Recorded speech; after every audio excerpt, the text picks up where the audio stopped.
جب زمین کی خلافت کا فیصلہ کیا جانا تھا۔ مجلس میں تمام فرشتے اور عزازیل بھی موجود تھا۔ عزازیل کے دل میں انسان کے خلاف حسد کی چنگاری بھڑک رہی تھی، مگر اسے اپنی عبادت پر بہت ناز تھا اور وہ سوچ رہا تھا کہ آدم تو بیچارہ مٹی سے بنا ہے اور میں آگ سے بنا ہوں، میں ہی یقیناً اللہ کے نزدیک افضل ہوں، خلافت تو مجھے ہی ملے گی۔ اور پھر اللہ تعالیٰ نے اپنا فیصلہ سنا دیا کہ زمین پر اس کا خلیفہ انسان ہوگا۔ عزازیل پر یہ خبر بجلی بن کر گری، وہ شوق میں چلا گیا، اس کی آنکھیں غم اور غصے کی وجہ سے سرخ ہو رہی تھیں۔ اب اللہ رب العزت نے تمام فرشتوں اور عزازیل کو حکم دیا، آدم کو سجدہ کرو۔ اللہ رب العزت کے اس حکم کے ساتھ ہی تمام فرشتے فوراً سجدے میں گر گئے، سوائے عزازیل کے۔ کسی کی مجال نہ تھی کہ اللہ کے حکم کا انکار کرے، مگر وہ بدبخت گردن اکڑائے غصے اور تکبر کے ساتھ کھڑا ہوا تھا۔ دربار خداوندی میں سناٹا چھایا ہوا تھا۔ اللہ تعالیٰ نے پوچھا، تجھے کس چیز نے روکا کہ تو سجدہ نہ کرے جب میں نے تجھے حکم دیا؟ ابلیس نے تکبر سے جواب دیا، میں اس سے بہتر ہوں، تو نے مجھے آگ سے پیدا کیا اور اسے مٹی سے۔ اللہ رب العزت نے نہایت جلال سے فرمایا، نکل جا یہاں سے، تجھے یہ حق نہیں کہ یہاں تکبر کرے، یقیناً تو ذلیلوں میں سے ہے۔ اب وہ عزازیل ابلیس بن چکا تھا، مردود اور شیطان، مگر بجائے شرمندہ ہونے یا توبہ کرنے کے اس نے اللہ تعالیٰ سے ایک حیران کن درخواست کی، مجھے قیامت تک مہلت دے دے، جس دن انسانوں کو قبروں سے اٹھایا جائے گا۔ اللہ رب العزت نے فرمایا، جا، تجھے مہلت دی گئی۔ لیکن ابلیس نے وہیں ایک اور اعلان کیا، جو کہ ایک چیلنج تھا، ایک سازش تھی۔ کہنے لگا، اب چونکہ تو نے مجھے گمراہ کیا ہے، اس لیے میں بھی قسم کھاتا ہوں کہ ان انسانوں کی گھات لگا کر تیرے سیدھے رستے پر بیٹھا رہوں گا، پھر میں ان پر چاروں طرف سے حملے کروں گا، ان کے سامنے سے بھی اور ان کے پیچھے سے بھی اور ان کے دائیں طرف سے بھی اور ان کے بائیں طرف سے بھی، اور تو ان میں سے اکثر لوگوں کو شکر گزار نہیں پائے گا۔ اللہ رب العزت نے نہایت جلال سے فرمایا، نکل جا یہاں سے ذلیل اور مردار ہو کر، ان میں سے جو تیرے پیچھے چلے گا وہ بھی تیرا ساتھی ہوگا، اور میں تم سب سے جہنم کو بھر دوں گا۔ یوں ابلیس انتہائی ذلیل ہو کر بارگاہ خداوندی سے نکل گیا۔ وہ غصے اور انتقام کی آگ میں جل رہا تھا۔ اسے سب سے زیادہ غصہ انسان پر تھا، جس کی وجہ سے وہ اللہ رب العزت کی مجلس سے نکالا جا چکا تھا۔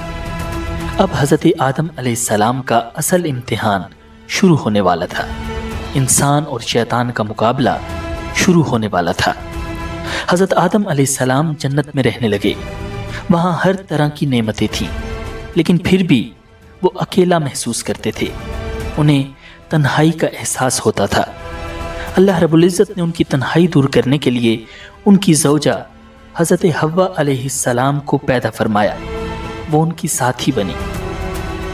اب حضرت آدم اور حضرت حوا دونوں خوشی سے جنت میں رہنے لگے۔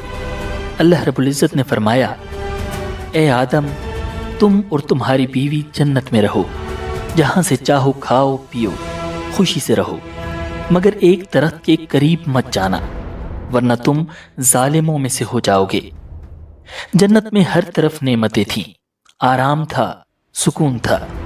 صرف ایک درخت تھا جس کے قریب جانے سے اللہ رب العزت نے منع فرمایا تھا، مگر شیطان جو پہلے ہی جنت سے نکالا جا چکا تھا، حضرت آدم علیہ السلام سے حسد اور بغض میں جل رہا تھا۔ وہ چاہتا تھا کہ آدم اور حوا بھی اللہ تعالیٰ کی نافرمانی کریں تاکہ وہ بھی اس کی طرح جنت سے نکالے جائیں۔ اسی لیے وہ چپ کے آیا اور حضرت آدم اور حوا کے دلوں میں وسوسے ڈالنے شروع کر دیے۔ وہ ان سے کہنے لگا، تمہیں جنت کے ہر درخت سے کھانے کی اجازت ہے، لیکن کیا تم نے کبھی سوچا ہے کہ اس ایک درخت سے کیوں روکا گیا؟ آخر کیا وجہ ہے؟ پھر اس نے جھوٹ بول کر کہا، تمہیں روکا اس لیے گیا ہے کہ اگر تم نے اس درخت کا پھل کھا لیا تو تمہیں ہمیشہ کی زندگی مل جائے گی، تم فرشتے بن جاؤ گے، تمہیں کبھی موت نہیں آئے گی۔ یہ درخت تو شجر خلد ہے، یعنی ہمیشہ کی زندگی دینے والا درخت۔ ابلیس نے بڑی نرمی، چالاکی اور جھوٹی قسموں کے ساتھ یہ ظاہر کیا کہ وہ ان کا خیر خواہ ہے۔ وہ بار بار کہتا رہا، میں تم دونوں کا بھلا چاہتا ہوں، میری بات مانو، اس درخت کا پھل کھا لو، دیکھنا تمہیں کیا مقام حاصل ہوتا ہے۔ حضرت آدم اور حوا نے کبھی جھوٹ سنا ہی نہیں تھا اور نہ کبھی کسی کو اللہ کی جھوٹی قسم کھاتے دیکھا تھا، تو بالآخر وہ دھوکہ کھا گئے اور اس درخت کا پھل کھا لیا۔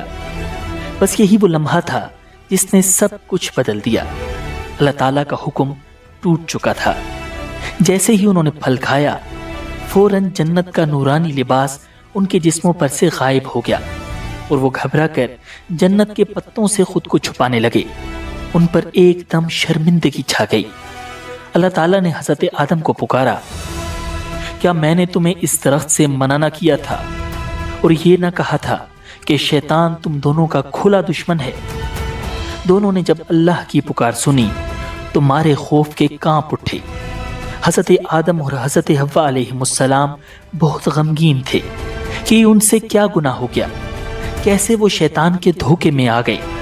انہیں سمجھ نہیں آ رہی تھی کہ اللہ رب العزت سے معافی کیسے مانگے، مگر اللہ کی کریم ذات کو ان کی حالت پر رحم آ گیا اور اللہ تعالیٰ نے خود انہیں ایک خاص دعا سکھا دی، ربنا ظلمنا انفسنا وان لم تغفر لنا وترحمنا لنکونن من الخاسرین۔ اے ہمارے رب، ہم نے اپنی جانوں پر ظلم کیا، اگر تو ہمیں نہ بخشے اور ہم پر رحم نہ کرے تو ہم یقیناً خسارے والوں میں سے ہو جائیں گے۔ حضرت آدم اور اماں حوا نے یہ دعا مانگنا شروع کی تو اللہ تعالیٰ نے ان کی توبہ قبول کر لی اور یوں توبہ کا دروازہ ہمیشہ کے لیے کھل گیا۔ پھر اللہ تعالیٰ نے فرمایا، اب تم سب انسان اور شیطان زمین پر اتر جاؤ، تم ایک دوسرے کے دشمن ہوگے، وہاں تمہیں ایک وقت مقرر تک ٹھہرنا ہے اور وہاں زندگی گزارنی ہے۔ حضرت آدم اور حضرت حوا کو جنت سے اتار کر اس زمین پر بھیج دیا گیا۔ یہی وہ جگہ تھی جہاں ان کا اور ان کی آنے والی نسلوں کا امتحان لیا جانا تھا، جہاں انسان اور شیطان کی ایک مسلسل جنگ رہنی تھی۔ اس زمین پر تو سب مختلف تھا۔ ادھر آ کر انہیں پہلی بار بھوک کا احساس ہوا، پہلی بار کھیتی باڑی کی، روٹی پکائی اور تب جا کر پیٹ بھرا۔ حضرت ابن عباس رضی اللہ تعالیٰ عنہ فرماتے ہیں کہ زمین پر اترنے کے بعد حضرت جبرائیل علیہ السلام حضرت آدم علیہ السلام کے پاس آئے۔ ان کے ساتھ گندم کے 7 دانے بھی تھے۔ حضرت آدم نے پوچھا، اے جبرائیل، یہ کیا چیز ہے؟ حضرت جبرائیل علیہ السلام نے جواب دیا، یہ اسی درخت کا پھل ہے جس کے بارے میں آپ کو منع کیا گیا تھا، لیکن آپ نے وہ کھا لیا تھا۔ حضرت آدم نے فرمایا، اب میں ان دانوں کا کیا کروں؟ حضرت جبرائیل نے کہا، انہیں زمین میں بو دیجئے۔ حضرت آدم نے ان دانوں کو زمین میں بو دیا۔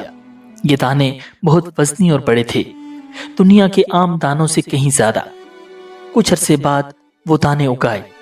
حضرت آدم نے فصل کاٹی، دانے صاف کیے، پھر انہیں پیسا، آٹا گوندا اور روٹی بنائی۔